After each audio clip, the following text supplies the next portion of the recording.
First of all, I've been where you're at right now more times than I can count. In fact, I'm kind of feeling like that right now. So I think this episode is very pertinent, and I hope that I can share with you some of the mindsets that I employ when I'm feeling down about food, body image, when I'm feeling bad about, when I'm feeling guilty about eating. That's what I'm feeling right now, and I'm in it with you. I'm in it with you. If there's one thing I've learned is that I have been through this cycle so many times, and I've gotten out of this cycle so many times. And so at this point, it's kind of just like, okay, let's get through this cycle. And I know that I'll feel better eventually, and I know that you'll feel better eventually. But how do you get there? What mindsets? I think over time, as I said, as you go through this cycle of feeling good and then feeling bad, and then like this sine wave over and over, like I talk about, it gets easier with time because you understand what mindsets get you out of that low state and back into a neutral or even a high state. Like I've been through the whole gambit. So I just want to start off by saying that I'm feeling what you're feeling. I know how you're feeling. Or at least I know a permutation of how you're feeling, because we're all going to feel food guilt and body dissatisfaction and all of that in our own unique, fun flavor, aren't we? You might be trying to be bigger. You might be trying to be smaller. I come from the perspective of gravitating towards wanting to be smaller. At least that's where it originated for me. So that's the perspective that I'm going to talk about. But I want to start out by first saying that I'm proud of you for exactly what you're doing right now, and that's listening to this. Hearing other people's stories, I think, is the number one thing that helped me understand that, one, I'm not the first person to have these thoughts, and you bet that I'm not the last person to have these thoughts. And the same thing for you. You're not the first person to struggle with this. And unfortunately, you won't be the last person to struggle with this. But I think if we can just talk about it and share what works for us, we can hopefully help other people in a similar situation. And that's what I want to do for you here today, is share with you the mindsets and the things that I literally tell myself that I've gathered over these couple of years that this demon has gotten into my brain. And I want to start out by so first I want to say you're doing what you got to do is just seek out resources. What I found was there wasn't one resource that just automatically fixed everything for me. There wasn't one book that I read or one podcast that I listened to or one YouTube channel that I found that completely fixed everything. It was more a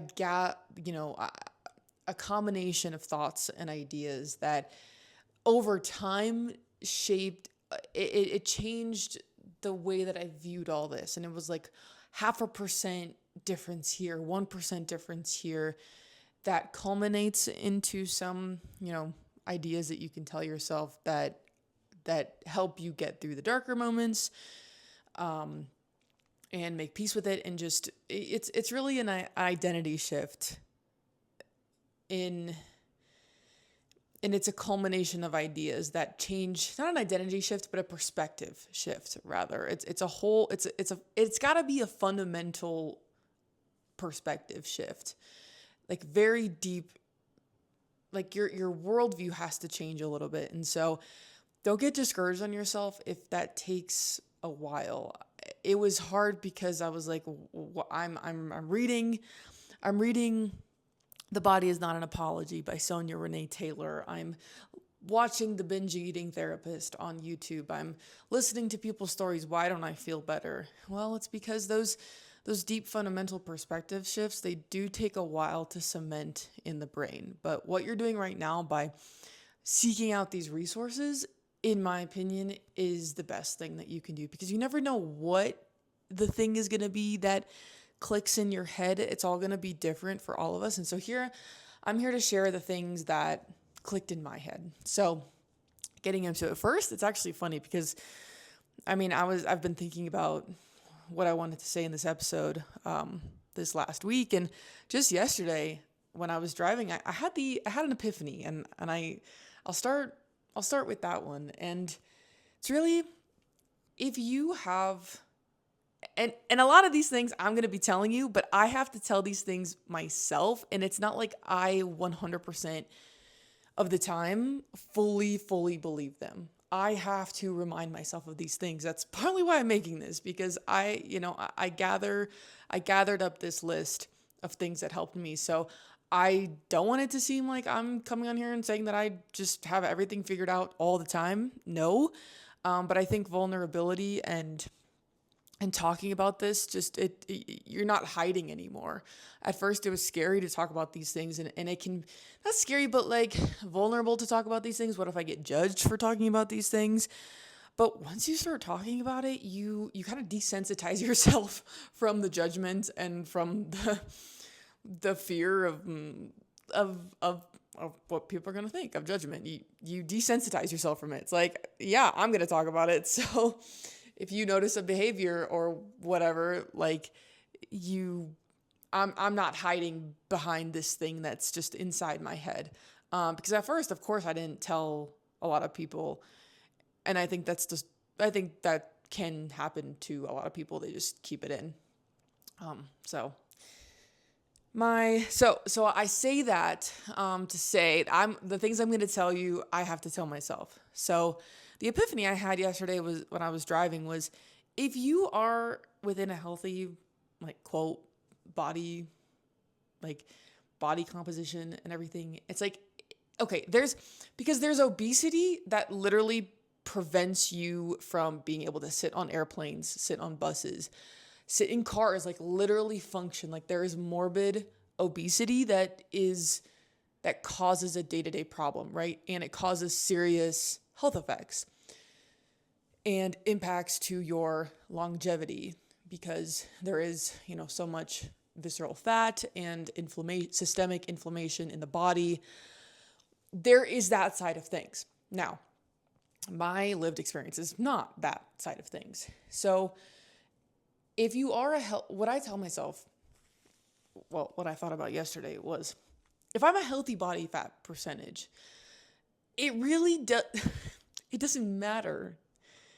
It doesn't, what does gaining or losing within a range, like within, say, a 10-pound range, what does it really impact in your life? What does it really prevent you from doing?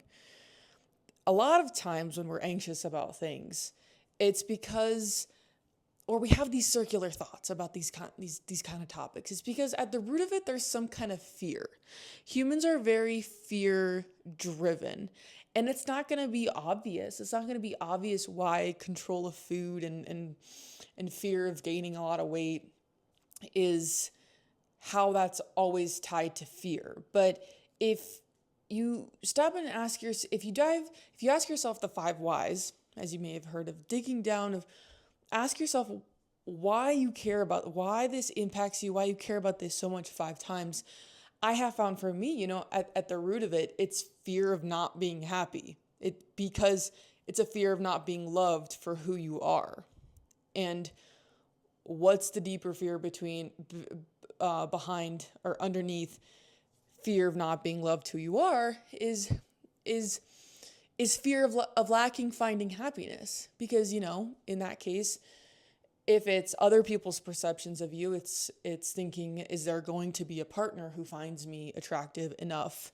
Because I think that being with a partner will make me happy in life and help me achieve certain goals. At the root of it, there's some kind of fear. And in this space, I have found that a lot of it is fear of being unlovable. Because my work doesn't care if I'm whatever weight I am. My intellectual pursuits don't care what weight I am. It's really when it comes to this relational, with this perception of people have of you and all of that. And so when we dive into what this fear is, the fear is that if you gain some weight, that people aren't going to find you as attractive, and then you're not going to find a partner, and then you're going to be unlovable, and then you're going to be alone, and then and why is all that scary? Because we don't want to be alone as humans. So that's called catastrophizing. Catastrophizing. All right, I think I'm butchering that word, but you understand the word that I'm trying to say. Catastrophe. catastrophizing. Basically going to the extreme of that thought process. And so I had the thought, I'm like, if what impact I have not had, what impact is really gaining plus or minus a certain range of weight really going to impact in terms of being able to find a partner and being happy in that realm? I don't think that a little bit of weight gain or loss is really going to suddenly make it so that you can't find a partner and be happy. So with this, I want you to think about what is the deeper fear? Like, go beyond just, okay, I'm not gonna be able to take a picture and have my abs showing. Okay, why does that bother you? Because I don't think that I'm gonna be, this is hypothetical, because then somebody's not gonna see me and think I'm attractive, and then, go down that rabbit hole.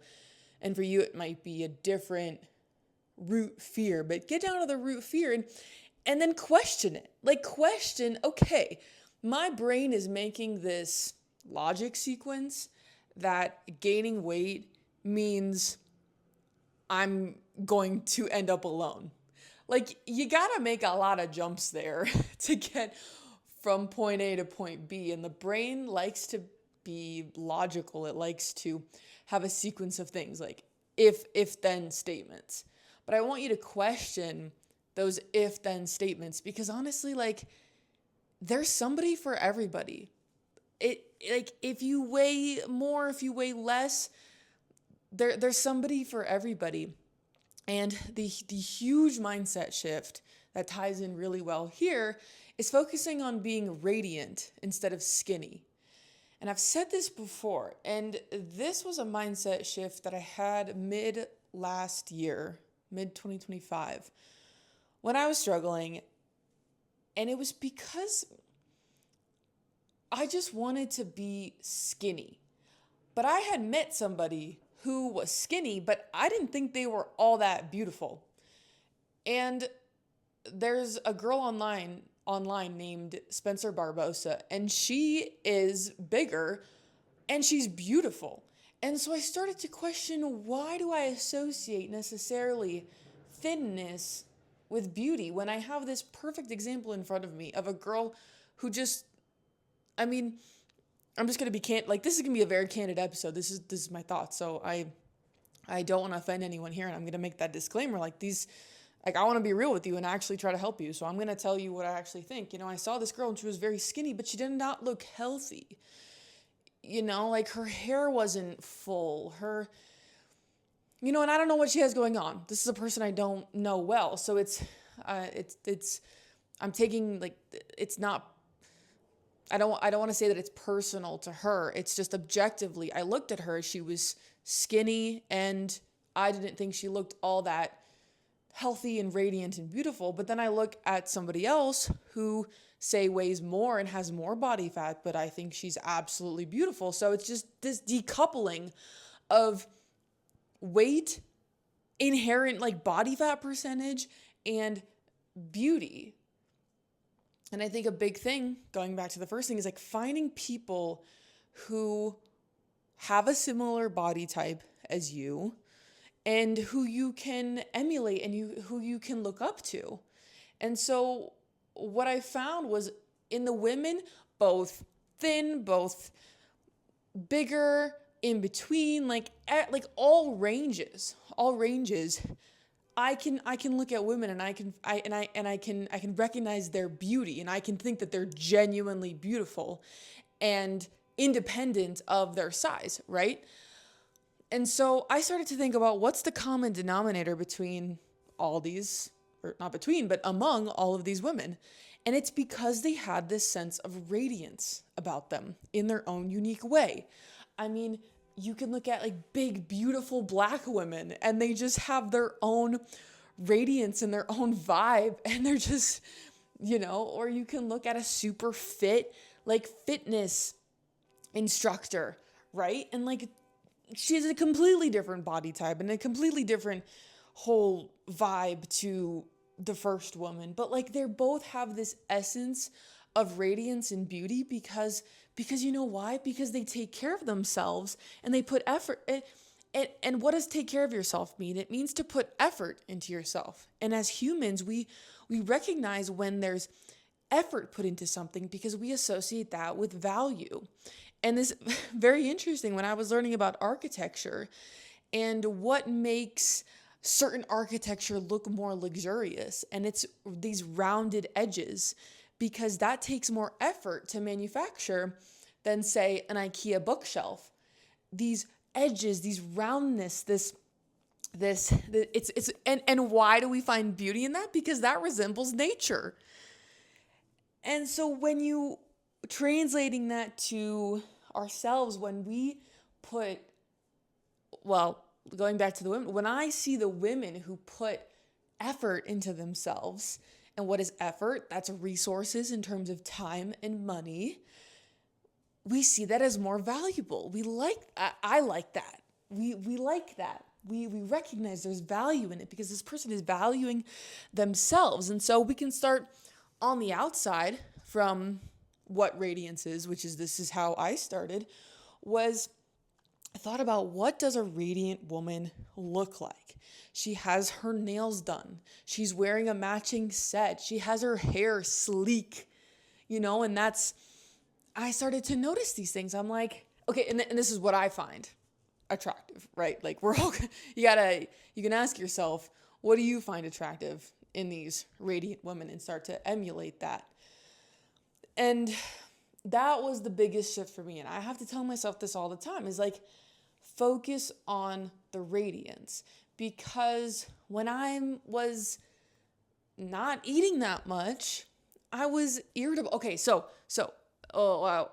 we can start from the outside, right? What does a radiant woman look like? I mean, honestly, it's having nice clothes, it's having your hair done, it's all that. It's the external. Because if you put effort into your external looks, I know that I feel better when I do put effort into my looks, when I make sure I have clean white tennis shoes, things like that.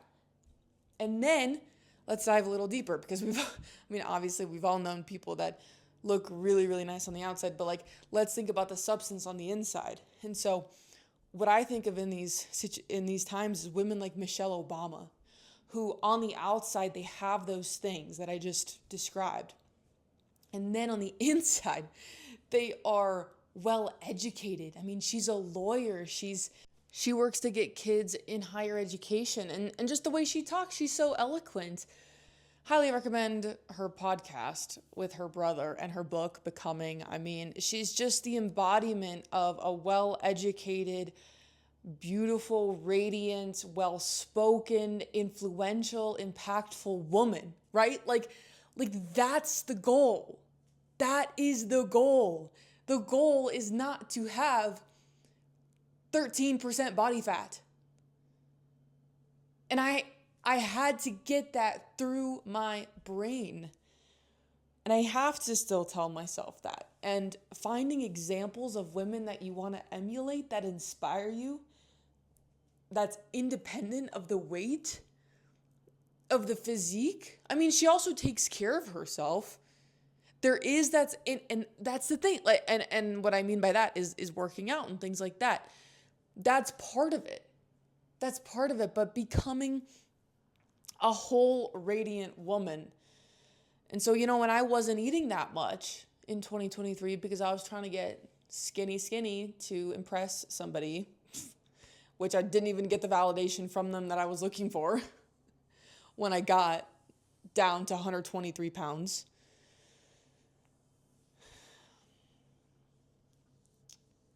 I was irritable. I did not feel good in my body. And I had this profound lack of trust in myself, lack of trust in my body. Because during college, I didn't pay attention to exercising and eating whole foods. And I gained weight without even realizing it. And going back to the first thing, why is that so bad? We got to question that. I didn't have any issues with my love life. I didn't have any issues with my friends because of that. So that's something that I am diving into myself. But if you think about, if you're hungry, not fueling yourself to be able to take that physics test, to be able to work in the emergency department all night. Like, if you're not fueling yourself, you're not going to be able to show up in this way for yourself and just enjoy living in this world. Like, even forget being happy and joyful and fun to be around for other people. Like, forget that. That's important too, but like, let's forget that for a second. What about you just living in this world? What about you just living and moving around? Like, you deserve to be happy. Like, you deserve to feel full and happy. Like, why live in pain and not eat because you're trying to be super skinny, when I don't even think that that's really the fun. If you achieve that, I don't think that's going to solve the thing that you think it's going to achieve. I know it didn't for me. So I'm here to remind you that it's okay to experience joy and happiness through just fueling your body sufficiently. And also, like, it is important for me to, I think that I genuinely look better because I do eat whole foods and that I do move my body. I think that's important for longevity. Nowadays I'm seeing so many people in the emergency room, and you can tell the people that take care of themselves and the people that don't, and the people that move. And I think just having that vitality. Exercise is important. I'm not telling you to just go eat every single cupcake and cookie and everything and like all of that. I'm not saying that. I'm not saying don't exercise. I'm saying, and sometimes exercise is a grind. I mean, I'm the first one to like just push through and listen to my previous episodes on how to stay consistent and stuff. Like, that's important. It's important to push yourself and not get complacent, and not move your body. Because I genuinely think, one, if you want to solve the looks thing, you're going to look better if you move your body in a way that works for you. Just candid. And I think you're going to look better and feel better if you don't eat a bunch of pizza all the time and like McDonald's and because I see it. Because I see the people that do and I see the people that don't. And one, they're happier for themselves, and two, other people find them more attractive. What I'm saying is, don't deprive yourself of all food. Find the food that works for you, that makes you look and feel good. For me, that's eating whole foods, no sugar. That's sustainable for me. To be honest, we also got to find what's sustainable to us. So I think exercise is very important to genuinely looking and feeling your best. But it's what the goal with exercise and food is not to be skinny. That's what I have to reframe for myself. It's not to be skinny. It's just to look and to feel, to feel your best. Well, honestly, to look too, because I think if people but it's more like this vitality of people that work out and stay active. Radiance, it all comes back down to that. And another thing there is letting go of what you think that your body should look like. Now, if you have gone a while without, if you've eaten less and you've seen how your body composition has changed and you've gotten down to that skinny state or whatever state it is, you can think that your body should look a certain way. Whether that's from how your siblings look, or your parents look, or your daughters look, or the people, or media, or the people around you. No matter where it comes from, there's this should of what my body should look like. And there's some kind of disconnect between what it is, in your head, between what it actually is and what it should be. And you got to release that should. And I know it's tough. Because what am I asking you to do here? I'm asking you to trust yourself and trust your hunger cues and trust that your body, if it wants more and it eats more, then it'll balance out and it won't ask for as much later. That's really hard to do. when you want to exert a lot of control over your life.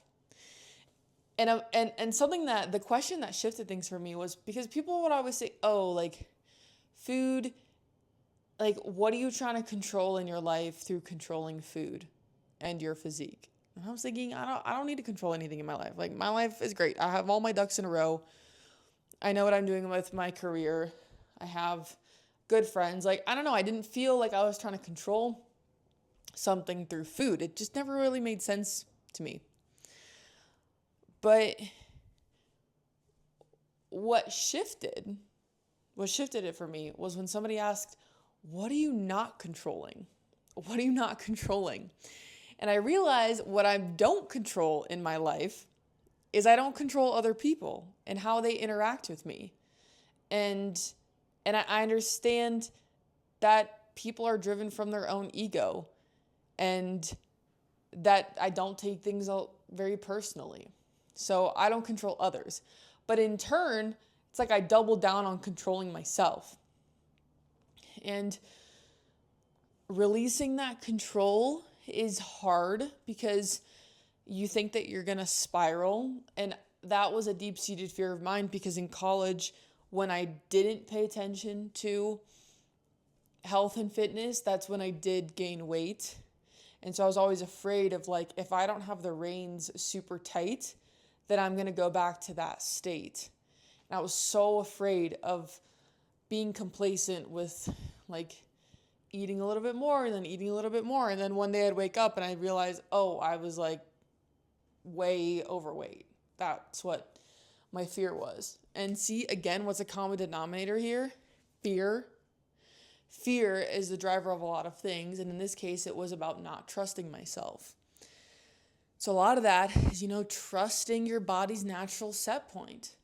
Trusting that your body's going to fuel itself in the way that it wants. That trusting in the nature of your body, trusting in the design. Like going back to those more natural foods of the way that our bodies are designed to eat. That's what helps me. Like really just trying to trust. Be like, okay, if I eat a lot right now, that's okay because I'm not going to be as hungry later. I got to tell myself all the time that like last night I was just in the hospital and I'm like, it's like 5:30, but I'm so hungry. Like I want more food. So instead of being miserable, like I ate more food, like trusting the body.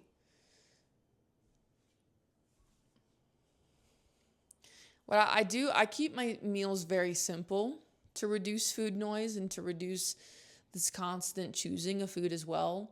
So, and it's also very grounding. So for pretty much every lunch and dinner, I have a bag of microwavable vegetables and chicken or salmon. That's my staple. And it's grounding because I know I'm getting a good amount of protein in. And then the vegetables give me a good, nice feeling for a caloric amount that I like. And then around that, I can supplement with a food that, more food as needed. But when I have those bases, then it stops me from snacking because I'm like, okay, I'm going to sit down. I'm going to have this good dinner of my vegetables and my protein. And then whatever I want around that, I can eat. So some people might think that's repetitive and might think it's insane that I can eat the same thing every single lunch and dinner. But for me, it was a way to reduce this food noise. Like it was just a way to reduce, constantly choosing what I'm going to eat. Like constantly trying to find healthy meals. No, I like how this tastes. Like it tastes genuinely good to me. It's grounding to me. It prevents me from snacking. So there's an actionable tip for you. It's just like find a staple meal that you can just have all the time. And then around it, you can shift if, one day you feel inspired to have something else or you're going out for dinner. Like you can have something around that. But just having that base, that default, it has been really impactful for me. Plus, now that I work from home a lot of times. I work in the emergency department a lot of times. Like I need a meal that I can eat anywhere and that I can find anywhere in the world because I'm traveling quite a bit. So I know I can go to a Target anywhere and pick up, or a grocery store if I'm in another country, pick up those two things, eat it, and it's a staple. So that's what worked for me. And I think something that helps me also is putting myself first before any kind of corporation. And what I mean by this is when you have a demanding job, when you have a lot going on in life and in the future, when I have a family and stuff, like putting myself first is what makes me feel good.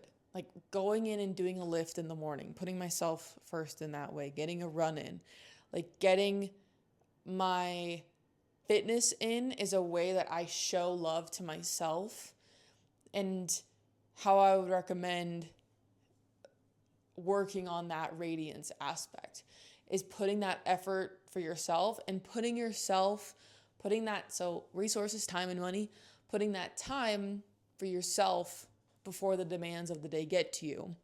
And it's consistency. It's the consistent, and I know that's cliche, and I hope that's like one of the only cliches I have in here.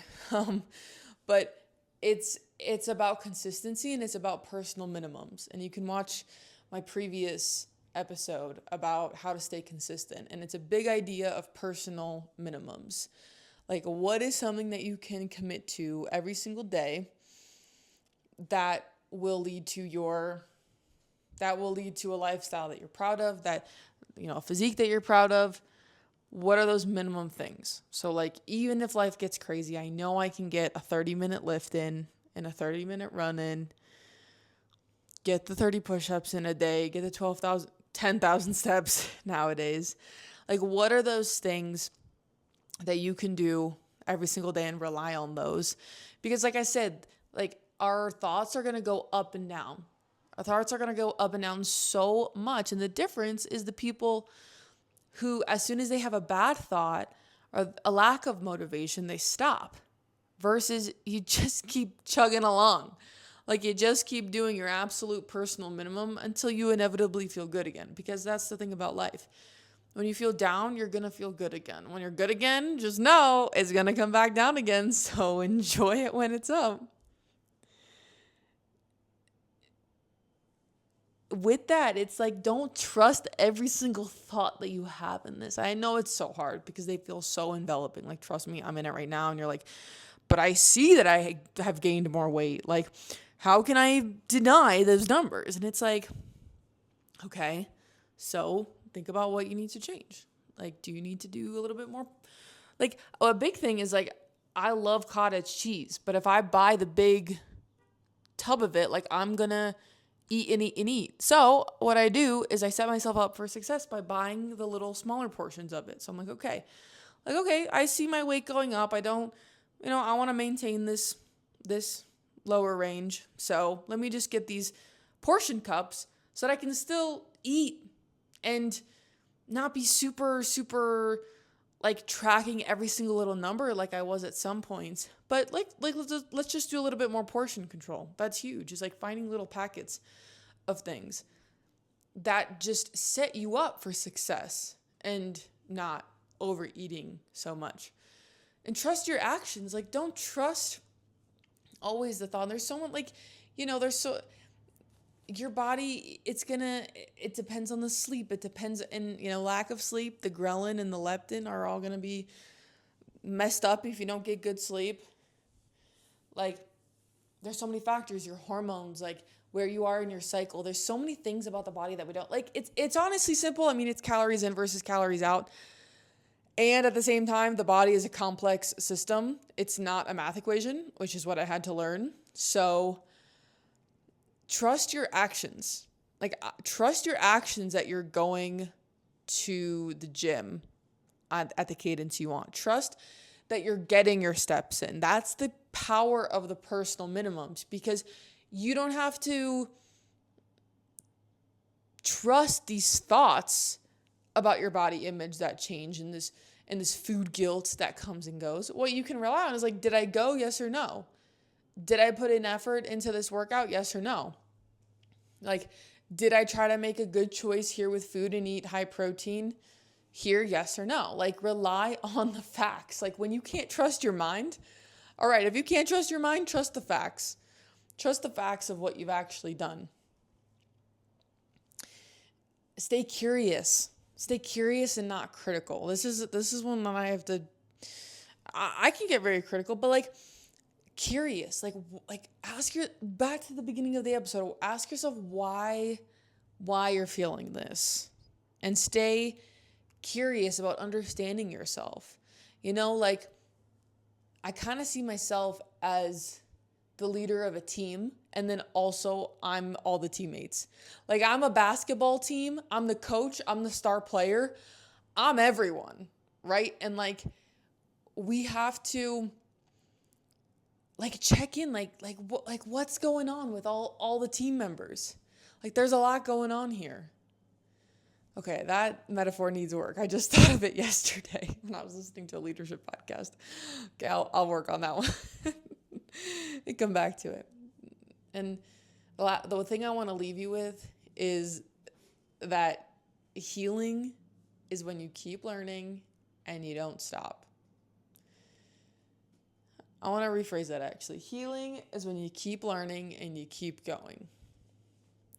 Keep learning, keep going. Keep learning about this.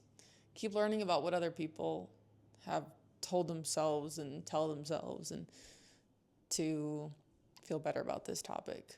And keep going. Just keep going. Like, the thoughts are so tough. And the funny thing is that yes, life is up and down, but for some reason when we're down, it always feels like it's going to be like that forever. That's what I've learned. And it's like, no matter how many times I go through that cycle, it always feels, it's like, no, this time is different. This time I'm actually always going to feel bad about my body, and I'm always going to feel not good and confident. Every single time it has this way of feeling like that. But then for some reason, it just keeps coming back up again. So I want you to remember that in your darkest moments, you only lose if you quit. So just don't quit. Do the absolute minimum. Do a little choice here and there. Just keep going. What else is there to do? That's how you win, is by not quitting. So, you guys, I hope that if there's one thing I hope you got from this, is to shift your focus from being bigger, smaller, whatever, like more muscular, less. I know a lot of guys want to be more muscular and they want to be bigger. Whatever it is, it's like shift your focus to being a radiant person. Prioritize consistency over perfection all the time, and just keep going. You're not alone. I'm proud of you for finding stories that you can relate to. Stay curious of your thoughts. Try not to be critical of them. Try to observe them. Like, oh, I'm observing that I'm feeling guilty about eating this cottage cheese. And think about that.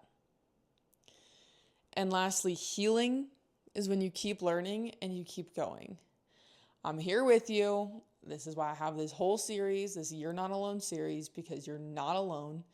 Like I said at the beginning, you're not the first person to deal with this. You're not the last person to deal with this. And we got this. I'm here with you. Listen to other people's stories that I have on this series. And please leave your thoughts. If you have mindsets and mantras that you tell yourself to overcome these hard thoughts, please share them in the comments. There's not going to be one thing that fixes it for you or fixes it for somebody else, but it's this culmination of a variety of resources that's going to make that fundamental perspective shift, like I mentioned at the beginning of the video. And just remember that you deserve to feel happy. You deserve to feel full. I don't like the word deserve, but like what's the point of life? The point of life, well, we can get into what the point of life is. But like, part of the point of life is just to enjoy it. Like, and just don't be hungry. Like, it's okay to eat. It's okay to eat. Okay. Okay, you guys. Well, I will surely see you next week. Thank you so much for tuning in. As always, Pursuit the Pod is so happy to have your listenership. Is that a word? I don't know. Okay. I'm going to go. Thanks, you guys. Bye.